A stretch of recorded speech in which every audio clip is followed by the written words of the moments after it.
చూడు, ఈ పెళ్లి వల్ల నీకు తోడు నీడ ఏర్పడతాయి. నా మాట విను, కాదరకుండా పెళ్లి కొప్పుకో. వద్దక్క, నేను మరో పెళ్లి చేసుకోను. ఏ రోగం? 3 ముళ్ళు వేసిన భర్త ఉండగా మరో 3 ముళ్ళు వేయించడం తప్పమ్మా. ఎందుకు తప్పు?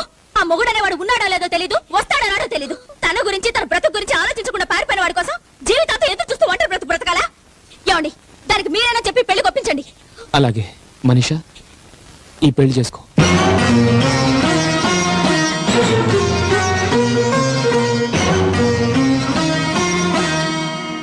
వద్దులే, చేసుకోవద్దు. ఎందుకు చేసుకోవద్దు? ఒకసారి పెళ్ళైన పిల్లకి రెండోసారి పెళ్ళంటే తప్ప. భార్య చేస్తే మగాడు రెండో రోజు రెండో పెళ్లి చేసుకుంటున్నాడు. తనెందుకు చేసుకోకూడదు? దాన్ని కట్టుకున్నవాడు బతికే ఉన్నాడు కాబట్టి. అలాంటి వాడు బతుకున్న ఒకటే, చచ్చిన ఒకటే. అంత మాట అనుకు. ఆయన దేవుడు. ఏడా దేవుడు? ప్రత్యక్షమవుడే అవుతాడులే. అయినా తనకులేని బాధ నీకెందుకు? తను ఒంటరిగా ఇంట్లో ఉంటే నాకు బాధగానే ఉంటుంది. మనీషాకి పెళ్లి జరగాలి, అత్తారింటికి వెళ్ళాలి. తను ఎక్కడికి వెళ్ళదు, ఇక్కడే ఉంటుంది. ఎవరుంచుకోవడానికి అది ఇక్కడ ఉండాలి? మీరా? మీ అబ్బాయా?